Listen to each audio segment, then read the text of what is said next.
जनूबी पंजाब डूब रहा है। हमारे सियासतदान इस वक्त कुर्सी और इख्तिदार की जंग लड़ रहे हैं। लोगों के माल मवेशी सैलाब में बह गए, पर हमारे बेहिस हुक्मरानों को कोई एहसास तक नहीं। लोगों के मकान डूब गए, बच्चे डूब गए, मगर मक्कारी और मुनाफिकत के नकाब में छुपे हुकूमती ओहदेदारान को कोई परवाह तक नहीं।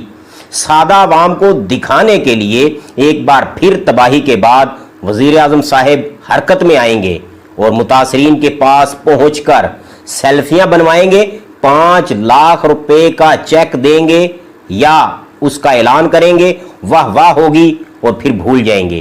क्या जिनका माली नुकसान हुआ है उनके लिए इतनी फर्जी कार्रवाई काफी होगी? क्या सैलाब ज़दगान की बहाली, तामीर और तरक्की हुकूमत वक्त की जिम्मेदारी नहीं होती? जिस बेचारे खानदान के पास कुछ नहीं बचा, जिसका सब कुछ सैलाब में बह गया, उनके लिए इतना करना क्या काफी होगा? जिस खानदान का आज सब कुछ सैलाब में बह गया, उसके दुख, गम, तकलीफ को ये बेहिस हुक्मरान क्या जाने। जनूबी पंजाब राजनपुर के एक दोस्त ने बताया कि राजनपुर का ज्यादातर इलाका सैलाब में डूब चुका है। खास तौर पर तोसा शरीफ, कोट, मिठन, डेरा गाजी खान, राजनपुर, हाजीपुर, जामपुर और दीगर इलाकों के किसान जो आजकल सैलाब से मुतासरा हैं, निहायत ही कठिन जिंदगी जी रहे हैं। जब वो दोस्त ये सारी सूरत हाल बता रहे थे, उसके बताने पर मेरा दिल घट रहा था और दिल से दुआ निकल रही थी, या अल्लाह सैलाब ज़दगान पर रहम फरमा और हम सब के हाल पर रहम फरमा।